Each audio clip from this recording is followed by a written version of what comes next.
చాలామంది ఈరోజు కూడా కొంతమంది నాతో మాట్లాడుతూ బహుశా మెంబర్షిప్ డ్రైవ్ కోసం ఏమో అని అనుకుంటున్నారు. కాదు, దయచేసి మీరందరూ కూడా ఆలోచించాల్సింది కొన్ని కార్యక్రమాలు మనం చేసేది ప్రజలకి మరింత దగ్గర అవడానికి కోసం. మన పైన ప్రజల నమ్మకంతో ఒక బాధ్యత అప్పచెప్పినప్పుడు ఏ విధంగా మనం ఆ బాధ్యతను నిర్వహించుకుంటూ పరిపాలన యంత్రాంగం ద్వారా రాష్ట్ర ప్రభుత్వంలో ఉన్న అనేక కార్యక్రమాన్ని మనం ఏ విధంగా జనసేన పార్టీ తన వంతు తను బాధ్యతగా ప్రజల్లోకి తీసుకెళ్ళామనే దానిపైన చర్చించుకునే సందర్భం ఇది. సంవత్సరం కాలం పూర్తయింది. పిఠాపురం సభలో కూడా చాలామంది రోడ్ మ్యాప్ ఇస్తారని ఎదురు చూశారు. కానీ పవన్ కళ్యాణ్ గారికి ఉన్న అనుభవం, ఆయనకున్న దూరదృష్టి, ఆయన చెప్పిన మాటలు దేనికోసం అంటే కూటమిలో మనకున్న బాధ్యత కోసం, మనం అందరం ఎంత కష్టపడి ఇంత దూరం ప్రయాణం చేసి వచ్చామో ఆయనతో పాటు నిలబడిన వ్యక్తుల్ని గౌరవించుకోవడానికి కోసం, పిఠాపురం ప్రజలకి మనం కృతజ్ఞత చెప్పుకోవడానికి కోసం ఆ సభని మనం ఏర్పాటు చేసుకున్నాం. ఆవిర్భావ దినోత్సవం రోజు మీరందరూ కూడా పాల్గొన్నారు. హరిప్రసాద్ గారు ఇప్పుడే అన్నట్టు ఒక అద్భుతమైన రాజకీయాల్లో మనకు కనపడే ప్రతి మీటింగ్లో కూడా సందర్భం ఏంటంటే మన వీర మహిళలు, మన నాయకులు, కార్యకర్తలతో పాటు వాళ్ళు కూడా సమానంగానే పోటీగా ఉంటారు. అందులో విశాఖపట్నంలో ప్రత్యేకత. ఎందుకంటే ఏ కార్యక్రమం చేసినా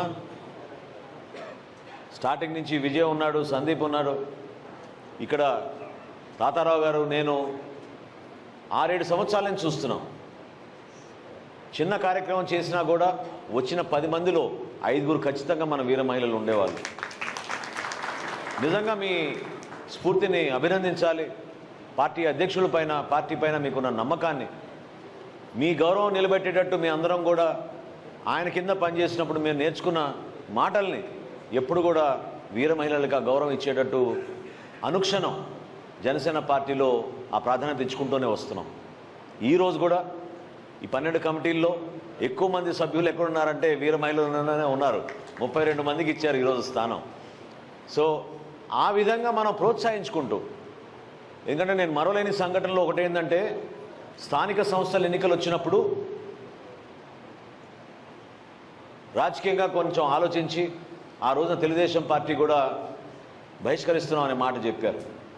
కానీ పవన్ కళ్యాణ్ గారు మన యువతకు స్ఫూర్తిగా ఉండాలి, ప్రజాస్వామ్యాన్ని పరిరక్షించాలి, వన్ సైడ్ ఎలక్షన్ జరగకూడదు, ఏదైతే వాళ్ళు కోరుకుంటున్నారో యునానిమస్గా జరగాలని దాన్ని మీరు ఎదుర్కోండి అన్నప్పుడు ఎక్కువ శాతం ఆ రోజు నిలబడి నామినేషన్ వేసింది మన వీర మహిళలే రాష్ట్ర వ్యాప్తంగా.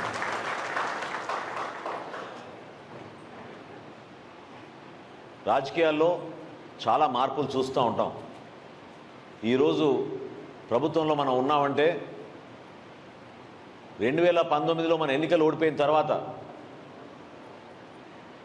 3 నెలలకే ప్రజల పక్షాన వచ్చి మనం నిలబడి ఏ విధంగా పవన్ కళ్యాణ్ గారితో ఆ రోజు లక్షల మంది నడుచుకుంటూ లాంగ్ మార్చ్లో భవన నిర్మాణ కార్మికుల కోసం మనం ఒక సోదర భావంతో చేసిన కార్యక్రమాన్ని మనందరం కూడా గుర్తుపెట్టుకోవాలి.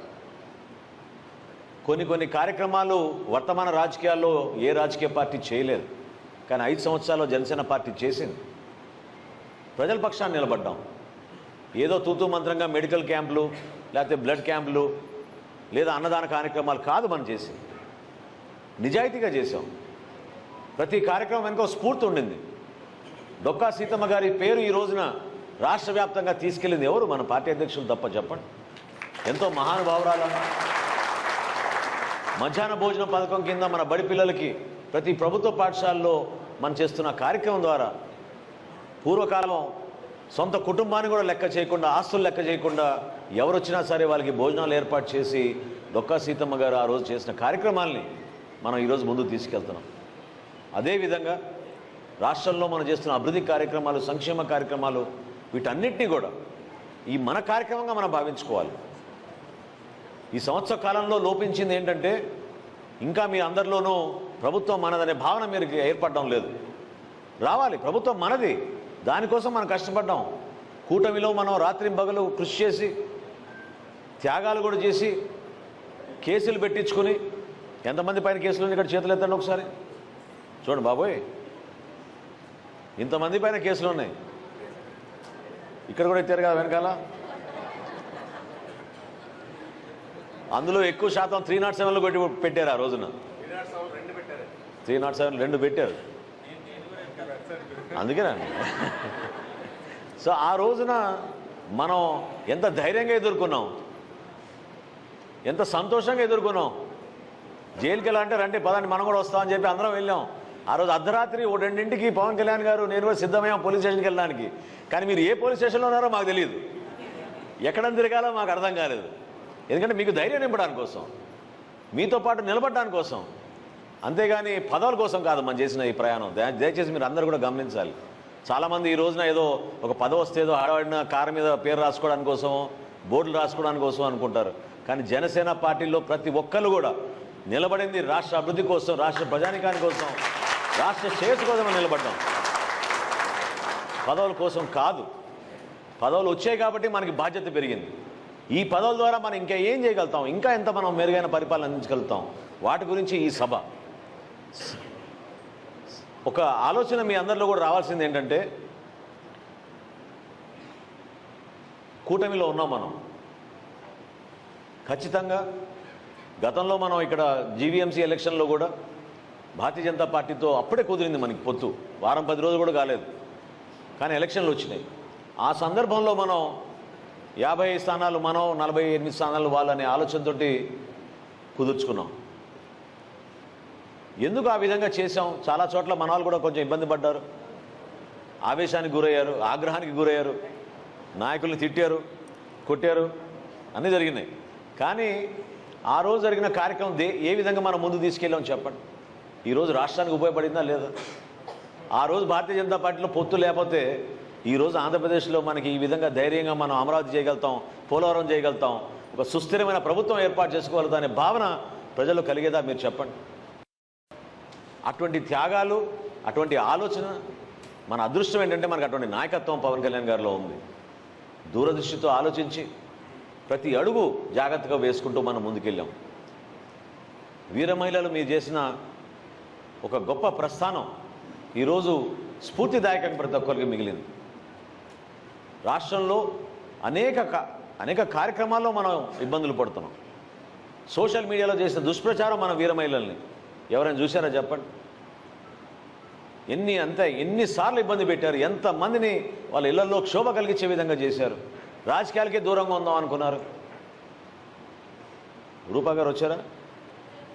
రూపా గారు మన పార్టీలో చేరిన 48 గంటల లోపే ఆమె పైన 307 పెట్టి జైలుకి తీసుకెళ్లారు ఆ రోజున.